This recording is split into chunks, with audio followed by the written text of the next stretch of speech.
A comunidade Narrações Imersivas acaba de chegar. Torne-se membro e tenha acesso a todos os nossos livros, sem interrupções ou propagandas. E em formato de MP3, ouça diretamente da nossa plataforma no Hotmart. Por menos de uma Coca-Cola por mês, você assina nossa comunidade e apoia diretamente nosso trabalho. Não perca mais tempo e venha curtir mais uma forma de ouvir narrações imersivas. Link para assinar a comunidade na descrição ou no primeiro comentário fixado. Fique agora com mais um episódio imersivo.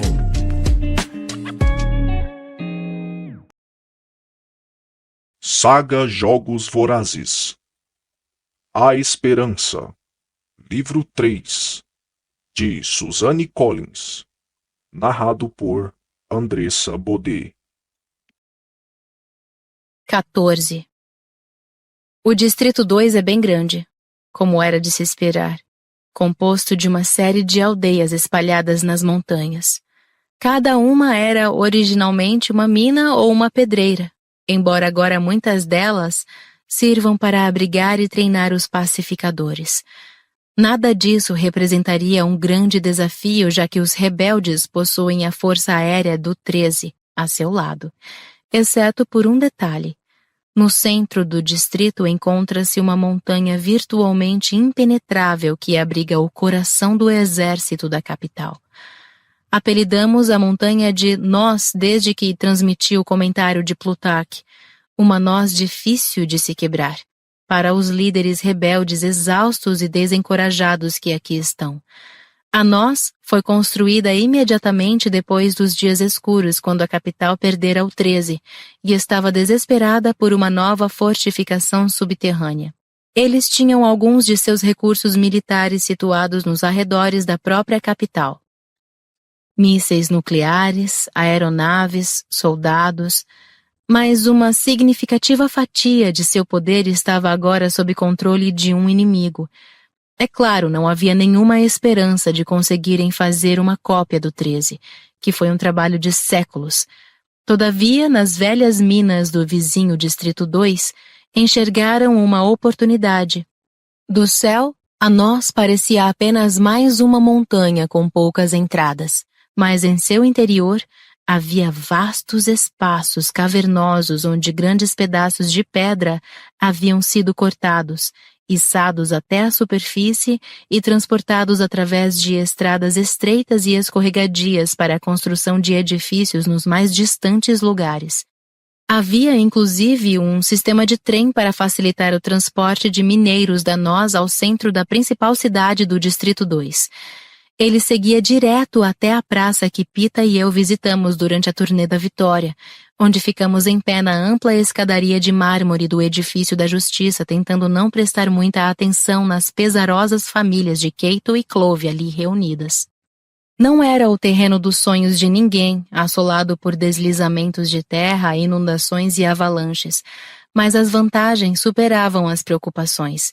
À medida que penetravam cada vez mais fundo na montanha, os mineiros deixavam enormes pilares e paredões de pedra para sustentar a infraestrutura.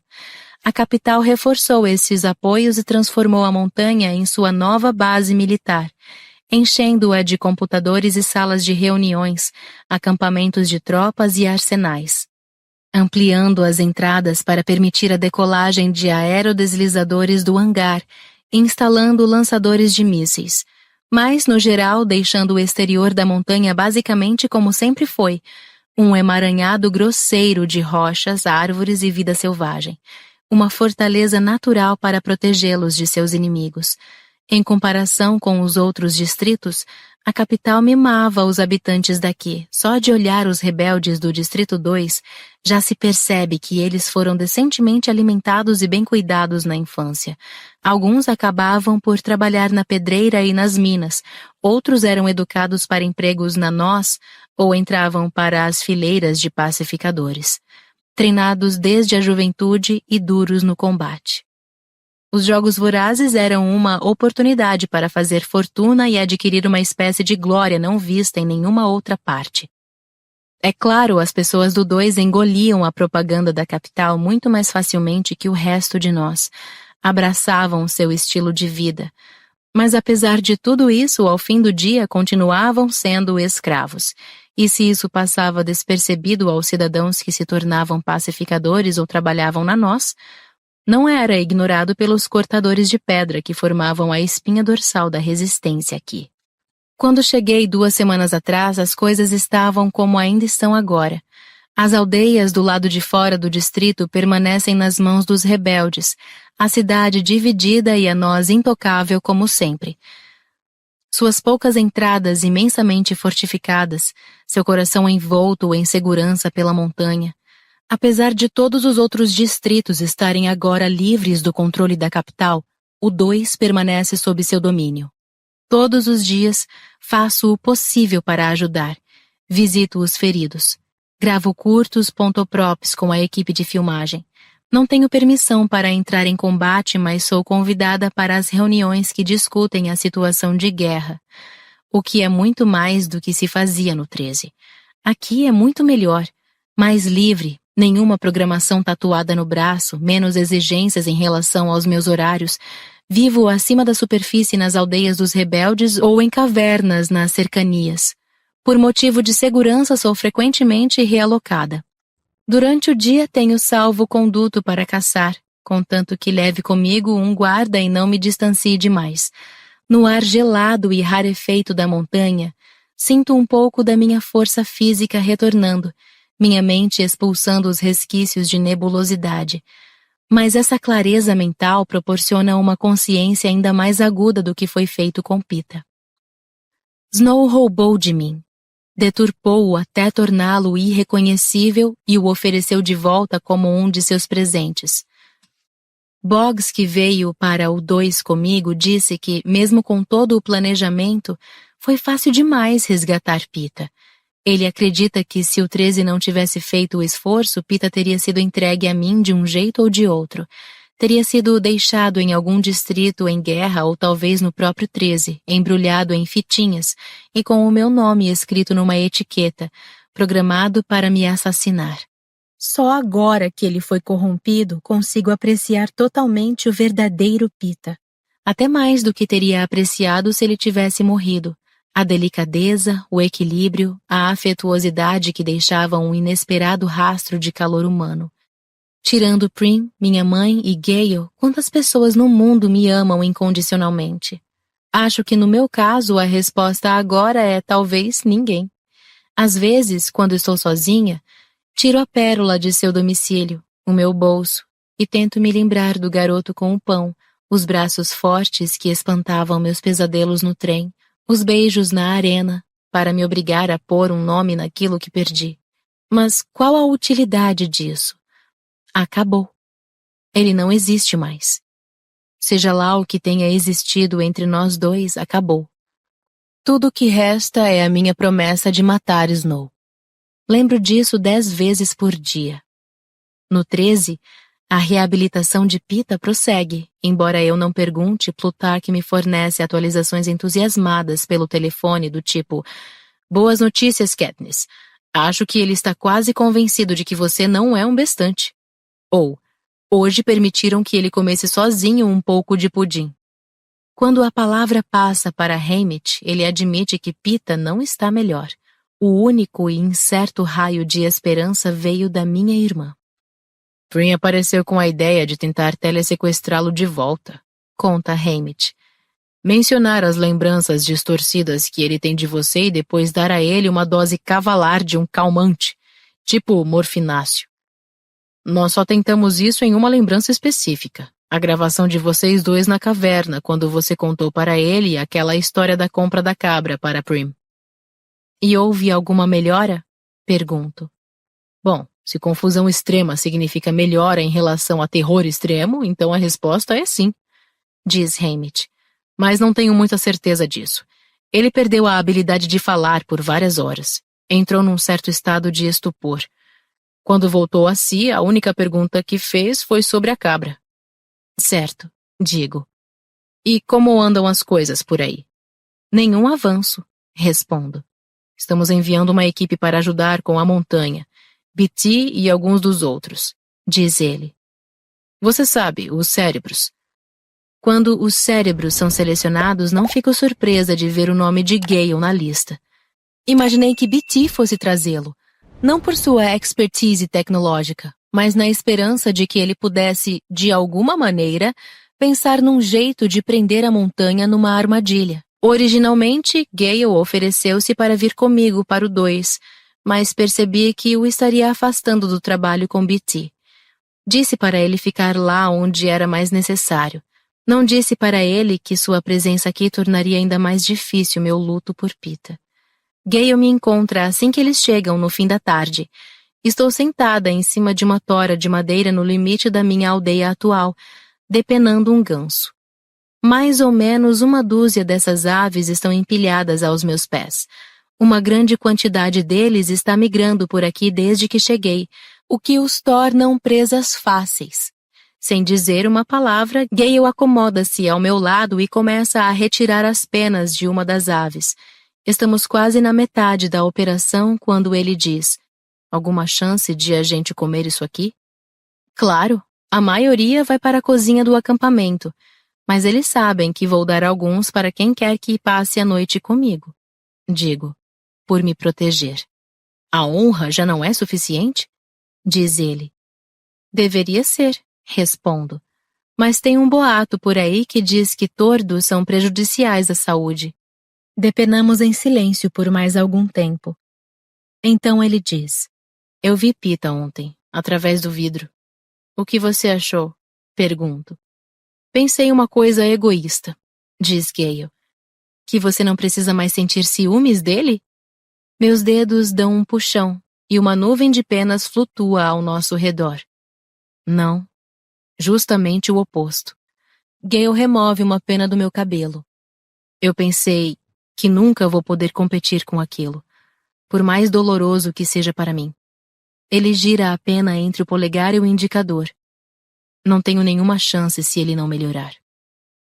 Você nunca vai ser capaz de abandoná-lo.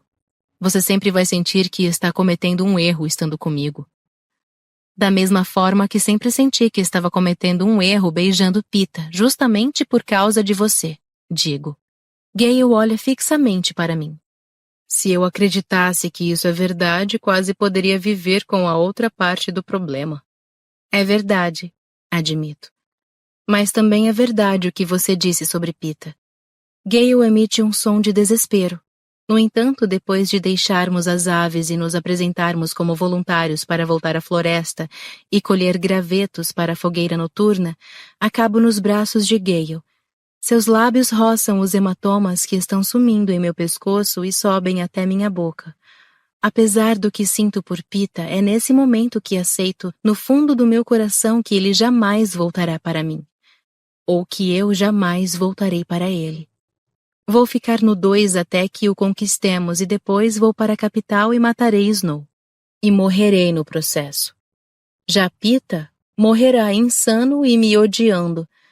Então, na tênue luminosidade, fecho os olhos e beijo Gale, para compensar todos os beijos que deixei de dar e porque não importa mais. E porque estou tão desesperadamente solitária que não consigo mais suportar. O toque, o sabor e o calor de Gale me fazem lembrar que pelo menos o meu corpo ainda está vivo, e por enquanto essa é uma sensação bem-vinda. Esvazio a mente e deixo as sensações percorrerem meu corpo, feliz por estar leve e solta. Quando Gale se afasta ligeiramente, avanço para não perder o contato, mas sinto a mão dele em meu queixo. Katniss, diz ele. Num instante em que abro os olhos, o mundo parece desconjuntado. Essa não é a nossa floresta, nem as nossas montanhas, nem o nosso caminho. Minha mão dirige-se automaticamente para a cicatriz em minha têmpora esquerda que associo à confusão. Agora me beije.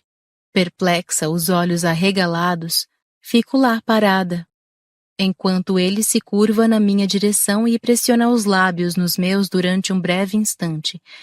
Ele examina o meu rosto detidamente. Em que você está pensando? Sei lá, sussurro. Então é como se eu estivesse beijando uma pessoa bêbada. Não conta, diz ele, numa tentativa fraca de humor.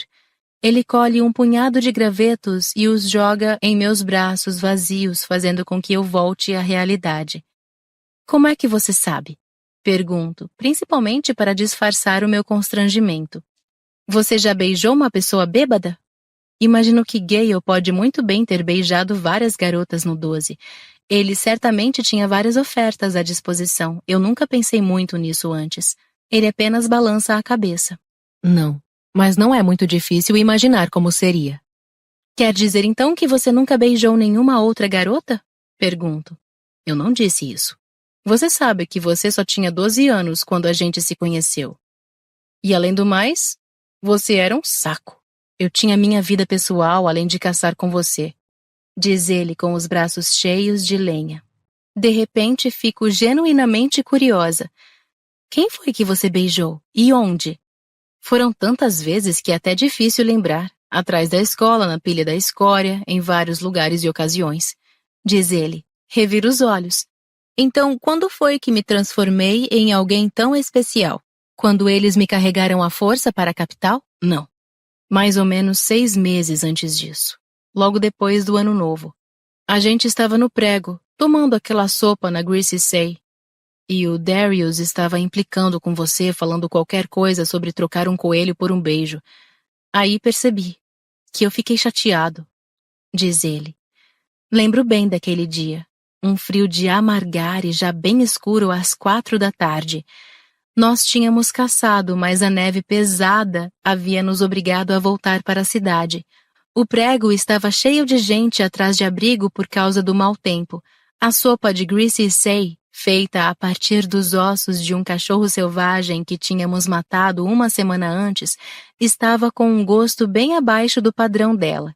Mesmo assim, era comida quente, e eu estava morrendo de fome quando comecei a dar minhas colheradas, sentada com as pernas cruzadas no balcão.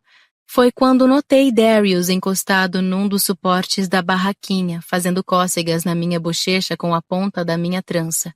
Empurrei a mão dele para longe. Ele explicou porque um de seus beijos valia um coelho, ou possivelmente 2, já que todos sabem que homens ruivos são os mais viris.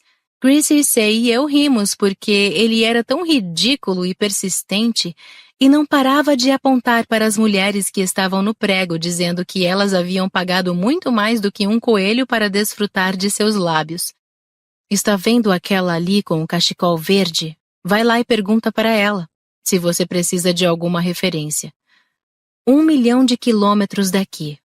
1 bilhão de dias atrás, isso aconteceu. Darius estava apenas fazendo uma brincadeira, digo. Provavelmente, só que você seria a última a sacar isso se ele não estivesse, diz Gale. Olha o Pita, por exemplo. Ou eu mesmo. Ou até o Finnick. Eu estava começando a ficar preocupado com o interesse dele por você, mas agora parece que ele voltou ao normal. Você não conhece o Finnick se acha que ele poderia me amar, digo. Gale dá de ombros. Sei que ele estava desesperado. Isso faz as pessoas cometerem todo tipo de loucura.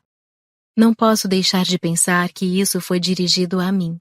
Bem cedo na manhã seguinte, os cérebros se reúnem para discutir o problema da nós. Sou convidada à reunião, embora não tenha muito com o que contribuir. Evito a mesa de conferência e me acomodo no amplo parapeito da janela que tem uma vista para a montanha em questão.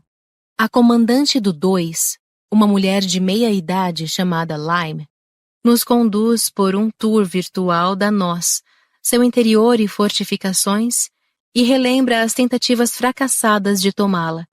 Cruzei com ela algumas vezes desde que cheguei e fui tomada pela sensação de que já a vira antes. Ela é bastante fácil de se lembrar, com mais de 1,80 m de altura e extremamente musculosa, mas somente quando vejo um clipe com ela no campo de batalha, liderando um ataque à entrada principal da nós, é que algo estala dentro de mim e percebo que estou na presença de outra vitoriosa. Lime, atributo do Distrito 2, que venceu os Jogos Vorazes aproximadamente uma geração atrás. F nos enviou o vídeo dela, entre outros, para nos preparar para o massacre quaternário. Eu provavelmente a vi na TV algumas vezes durante os jogos, ao longo dos anos, mas ela não é muito de aparecer. Depois da minha recente descoberta do tratamento dado a Haymitch e Finnick, a única coisa em que consigo pensar é o que a capital fez com ela após ter se sagrado vitoriosa. Quando Lime termina a apresentação, as perguntas dos cérebros têm início. Horas se passam e o almoço começa e termina enquanto eles tentam bolar um plano realista para tomar a nós. Mas, apesar de BT achar que talvez seja capaz de invadir alguns sistemas de computador e de haver alguma discussão a respeito de colocar em ação um punhado de espiões infiltrados, ninguém tem de fato qualquer ideia inovadora. À medida que a tarde se encaminha para o fim, as conversas retornam a uma estratégia que foi tentada repetidamente. O ataque às entradas. Posso ver a frustração de Lime crescendo porque tantas variações desse plano já fracassaram. Tantos soldados de seu exército foram mortos nessas tentativas. Finalmente, ela explode. A próxima pessoa que sugerir que a gente ataque as entradas vai ter de apresentar uma maneira brilhante de fazer isso porque vai ser ela mesma a líder dessa missão. Gale, que é inquieto demais para ficar sentado à mesa por mais de algumas horas, fica alternando entre andar de um lado para o outro e dividir comigo o parapeito da janela. Ele parece ter aceitado logo de início as ponderações de Lime acerca da impossibilidade de as entradas serem tomadas, e abandonou por completo a discussão. Durante a última hora, ficou sentado quieto, a testa vincada em concentração, observando a nós através da janela de vidro. No silêncio que se segue ao ultimato de Lime, ele fala: "É realmente necessário a gente tomar a nós? Será que não seria suficiente se a gente apenas a incapacitasse?" "Isso seria um passo na direção certa", diz BT. "O que você tem em mente?" "Pense na coisa como se fosse um covil de cães selvagens", continua Gale. "Você não vai entrar lá lutando contra eles. Então você tem duas chances: prender os cães no local ou obrigá-los a sair de lá." "Nós já tentamos bombardear as entradas", diz Lime. "Elas são muito incrustadas na pedra para sofrer qualquer estrago." "Eu não estava pensando nisso", diz Gale. "Estava pensando em usar a montanha." BT se levanta e se junta a Gale na janela, espiando através de seus óculos mal encaixados. "Está vendo ali, ao longo das encostas?" "Trilhas de avalanche", diz BT entre os dentes. "Pode ser complicado. Teríamos de desenhar a sequência da detonação com muito cuidado e, uma vez começada, não teríamos como controlá-la." "Não vamos precisar controlar nada se abandonarmos a ideia de tomar posse da nós", diz Gale. "Só vamos precisar fechar o local." "Você está sugerindo que a gente desencadeie avalanches e bloqueie as entradas?" pergunta Lime. "É isso aí", diz Gale. "A gente prende o inimigo lá dentro, impedimos a entrada de qualquer suprimento. Tornamos impossível a decolagem dos aerodeslizadores." Enquanto todos avaliam o plano, Boggs folheia uma pilha de desenhos e esquemas da nós e franze a testa. "A gente vai correr o risco de matar todo mundo lá dentro. Olha só o sistema de ventilação. É rudimentar, na melhor das hipóteses. Não é nem um pouco parecido com o que a gente tem no 13. Ele depende totalmente do bombeamento de ar das encostas da montanha. Se você bloquear esses dutos, vai sufocar quem quer que esteja preso lá dentro. Eles poderiam escapar através do túnel do trem até a praça", diz BT. "Não se a gente explodir o túnel", diz Gale bruscamente. A intenção dele, o objetivo final dele, fica muito claro. Gale não tem interesse em preservar a vida de ninguém na nós. Não tem interesse em enjaular as presas para uso posterior. Esta é uma de suas armadilhas mortais.